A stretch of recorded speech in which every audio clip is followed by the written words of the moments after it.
নারী জন্মসূত্রে কারোর কন্যা, ধর্মসূত্রে কারোর পত্নী, আর কর্মসূত্রে কারোর মা। আমাদের মনে এই ছবি আঁকা রয়েছে একজন নারীকে নিয়ে, তাই না? একটা অতুলনীয় ভূমিকা রয়েছে নারীদের আমাদের জীবনে, আর নারী ছাড়া আমরা কিছুই নই। কিন্তু অধিকার, সেখানে আমরা একটা ভুল করে বসি। যখন নারী একজন কন্যা থাকে, যখন সে জন্ম নেয়, তখন তার ওপর অধিকার থাকে তার পিতার।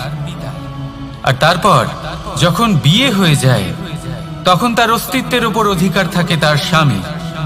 আর যখন তিনি মা হন, তখন নিজেই তিনি জীবনের সমস্ত অধিকার দিয়ে দেন তার সন্তানকে। কিন্তু আমরা কি কখনো এটা ভেবেছি এই জীবন হলো তার নিজের? যে নারী সবার কল্যাণ করছেন, তার জীবনের অধিকারও তার কাছেই থাকা উচিত, তাই না?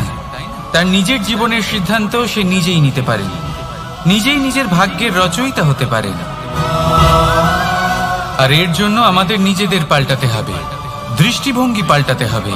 কারণ এই ধারণা সেটা আজ বা কালকের ব্যাপার নয়, এটা ঘটে চলেছে বহু বছর ধরে, আর চলতেই থাকবে যদি আমরা এটা না বদলাই। আর এটা তখনই সম্ভব হবে যখন আমরা নিজেদের মধ্যে পরিবর্তন আনব। তাই আজকের পর থেকে, এই মুহূর্ত থেকে, কোনো নারীর ওপর অকারণ অধিকার স্থাপনের আগে সহস্রবার ভেবে দেখবেন। কারণ যখন নারী নিজের অধিকার কেড়ে নিতে বাধ্য হবেন, তখন শুধু এবং শুধুমাত্র বিনাশই ঘটবে। রাধা রাধা।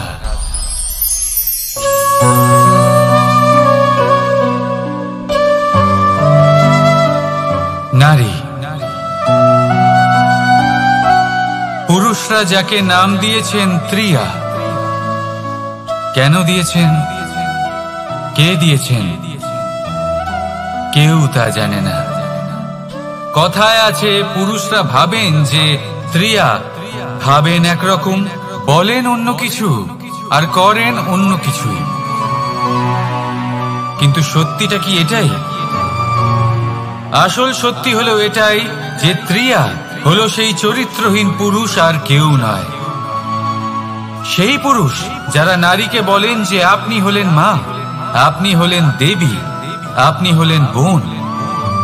আর ভাবেন কি? ভাবেন যে এই নারী হলো আমাদের পায়ের ধুলো, আর কিচ্ছু নয়। আর কি করেন?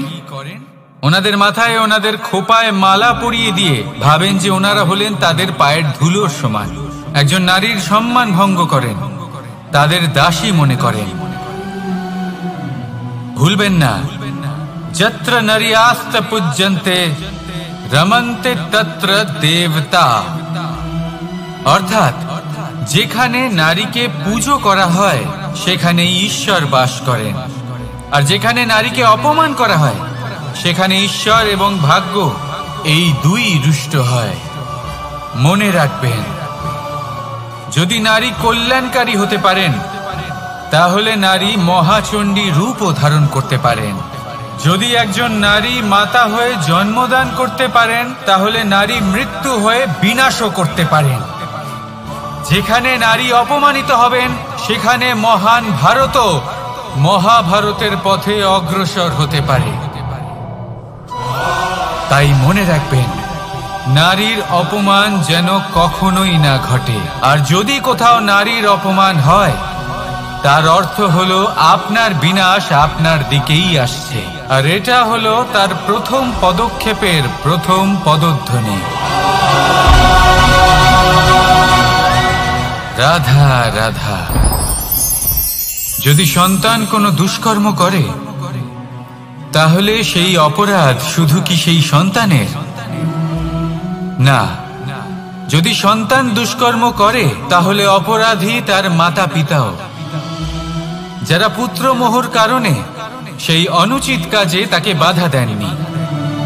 অপরাধী হলেন তার পিতামহ, যিনি নিজের কর্তব্যবোধের কারণে নিজের পরিবারের যত্ন নেননি, যিনি সন্তানকে কখনো শাস্তি দেননি। অপরাধী হলেন তার সেই গুরুও, যিনি নিজের শিষ্যের সেই দুষ্কর্ম দেখেও তাকে প্রতিহত করতে পারেননি। একজন হবু রাজার কর্তব্য হলো নিজের প্রজার কাছে সে যেন এক উদাহরণ প্রস্তুত করতে পারে। কিন্তু যদি এত অনুচিত উদাহরণ প্রস্তুত হয়ে থাকে, তাহলে মা বাবার, বাড়ির বয়োজ্যেষ্ঠদের কর্তব্য হলো ওনারা যেন সেটা সেখানেই থামায়, হয় ভালোবেসে, নয়তো শাস্তি দিয়ে।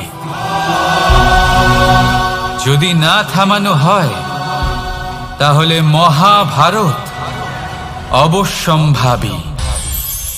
অনেক ব্যক্তির মনে একটা প্রশ্ন জাগে আমাকে আর রাধাকে নিয়ে।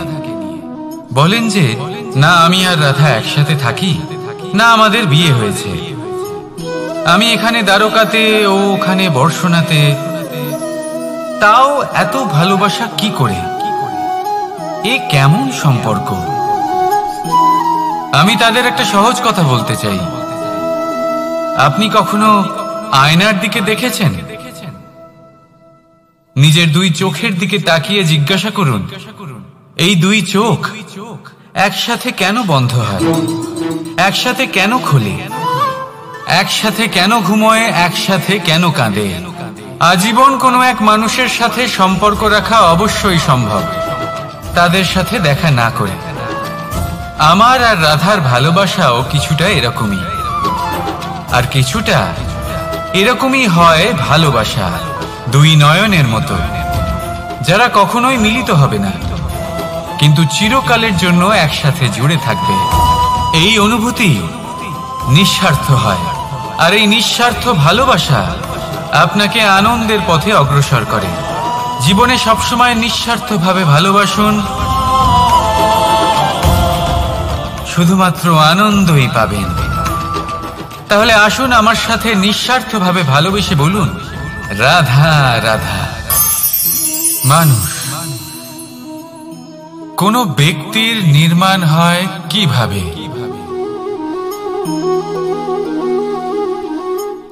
কেউ বলবেন পঞ্চতত্ত্বের দ্বারা, কেউ বলবেন আত্মা, দেহ ও চেতনার দ্বারা, কেউ বলবেন ঈশ্বরের কৃপার দ্বারা, তো কেউ বলবেন এই প্রকৃতির পরীক্ষার দ্বারা। না, মানুষের নির্মাণ হয়ে থাকে বিশ্বাস দ্বারা। ব্যক্তি তখনই গড়ে ওঠেন যখন ব্যক্তিত্ব থাকে, ঠিক কিনা? আর ব্যক্তিত্ব তখনই হবে আর সেরকমই হবে যেরকম বিশ্বাস আপনি নিজের উপরে রাখবেন। যদি আপনি মনে করেন আপনি বিষের ন্যায় হবেন, তাহলে আপনি বিষাক্তই হবেন। যদি আপনি এটা মনে করেন যে আপনি অমৃতের ন্যায় হবেন, তাহলে আপনি অমরই হয়ে যাবেন।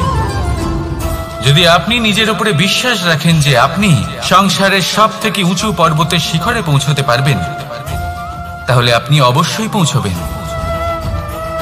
যদি আপনার এরকম মনে হয় যে আপনি এরকম কখনো করতে পারবেন না, তাহলে এরকম কখনোই হবে না। ভেবে দেখবেন, বিশ্বাসের মধ্যেই বিশ্ব বাস করে থাকে, তো আপনার অস্তিত্ব কেন করবে না? যেমন বিশ্বাস আপনি নিজের উপরে রাখবেন, তেমনই আপনি হয়ে উঠবেন। সেই জন্য নিজের উপরে বিশ্বাস রাখুন, আর হ্যাঁ, ভালোবেসে বলুন রাধা রাধা।